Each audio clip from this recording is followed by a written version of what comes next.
This week, Parshas Vayishlach, Yaakov goes and he meets up with Esav.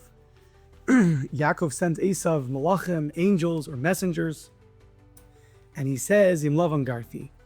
And Rashi, famous Rashi says, Im Lavan garti, the taryag mitzvos shamarti. You're going to tell Esav, you should know, I lived with Lavan and I kept all 613 mitzvos. The lo lamadati memaisim aroyim, and I did not learn from his evil ways. So, Rabbi explained, there's the letter of the law and there's the spirit of the law. One could check off every mitzvah that they do and they give it a check and they fulfilled every mitzvah. And it's beautiful. But that does not necessarily mean that you're not being influenced and your goals and what drives you is Judaism. You could be checking off the letter of the law, fulfilling the mitzvos, but the house that one comes home to, their inner desires can be heavily influenced by the outside culture, who their role models are, where they're striving in life. To that, Yaakov's telling Esav, not only was I committed 100% to my mitzvah observance, I did not let 20 plus years of being in Lavan's home influence me. There's a very interesting Gemara in Pesachim that says that each one of the avos referred to the Beis Hamikdash as a different, by a different name. Avram referred to it as a mountain, a har, Yitzchak a sada, a field, and Yaakov a bayis. And the Gemara in Pesachim brings a pasuk that refers to it as a bayis, just like Yaakov. And the Gemara says, not like Avram that called it a mountain, and not like Yitzchak that called it a field, rather like Yaakov that referred to the temple, the Beis Hamikdash, as a bayis. Rabbi explained that a bayis, Yaakov Avinu, is the father of the Jewish people. He is really the final foundation. We're called Bnei Yisrael, we're his children. And he is the role model of how to build a house. The Beis Hamikdash, the ultimate house, is named after the way he referred to it as a bayis. But on a micro level, we learn from him how to build a house. How do we learn from Yaakov how to build a house? Through what he told Esav. Im Lavan garti, v'taryag mitzvos shamarti, v'lo lamadati memaisim aroyim. I kept the mitzvos, but I'm so careful to make sure that the mitzvos have a spirit to them. The spirit of the law is that what gets me going. Closest to Hashem is what gets me going. That's what my house is built on. You see this a few times in the Parsha. You see when Yaakov meets Esav, Yaakov says, Yesh li kol. Esav says, Yesh li rav. Yaakov, everything he has, he's content with. He's not looking to purchase more. In fact, he even goes back for the small jugs, lepachim ketanim.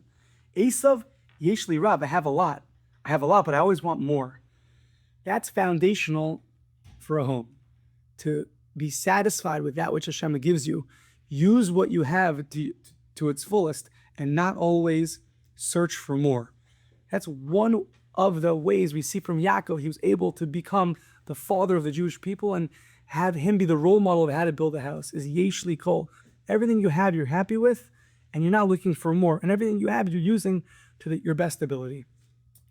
Esav sees Yaakov's children. Yaakov seems to give him like a Musa shmuz.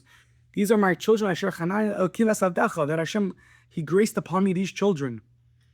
So explains Rav Meir, the children, they're not just for nachas, even though that's beautiful. Yaakov's telling Esav, everything I have is for Hashem. Even the children, it's a total matnas chinam. It's free. It's a gift from God.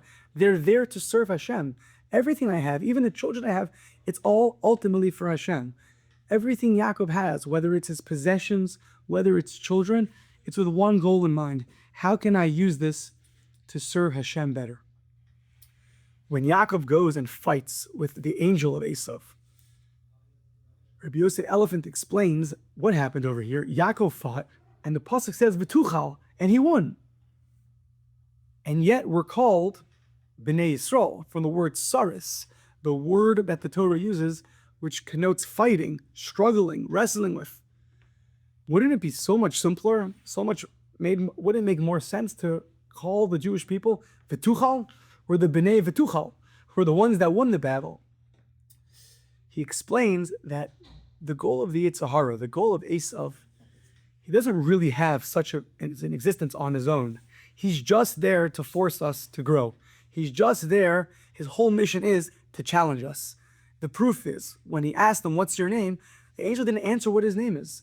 He doesn't have his own essence. The essence is for you to grow. So the Bnei Yisrael, that is the victory. The victory is not that he won, but the victory is that he put up a fight. Putting up a fight is victorious. And that is what the Yetzer Hara wants to see. Can we do it or not? As we know from Bereshis, it says, Hashem saw everything was Tov Ma'od. The Medrash says Tov is Yetzer Tov. Tov Ma'od is Yetzer Hara. Very good is Yetzer Hara. Why? Because when it challenges us, it forces us to bring out our latent potential into fruition. The victory, the Vatuchal, was the fact that Yaakov was willing to fight, and he fought, and he fought, and he fought. That's why we're called Bnei Yisrael. Victory is when you're willing to fight. Hopefully one day we'll win. This time we proceeded another step, another step, another step. However, the willingness to fight and putting up a fight, that already is the victory. That is the Vatuchal. So Rabbi Elfin explains that it says that the dust went up to the Kisei HaKavod. Their fighting created the dust, and Vayavek, and it went up, the Avak went up to all the way to the Kisei HaKavod. Explains because every fight, every step up the ladder, there's going to be a new Yetzer Hara. But it's there for us to grow another step, until we're at the level of the Kisei HaKavod.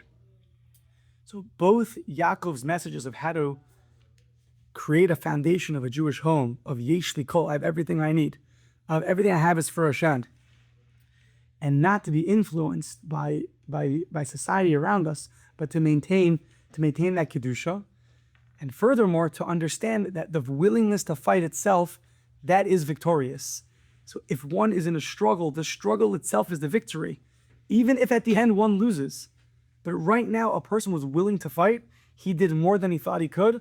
There was more potential brought to fruition. That is victorious. And that's maybe why we are called the Bnei Yisrael. Not because we're going to win in every fight. Then we should be called winners. We should be called Vatuchalers. The Bnei Vatuchal, that's not why.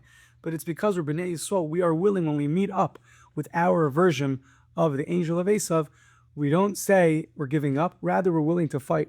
And to realize that willingness to fight itself is victorious. Checks.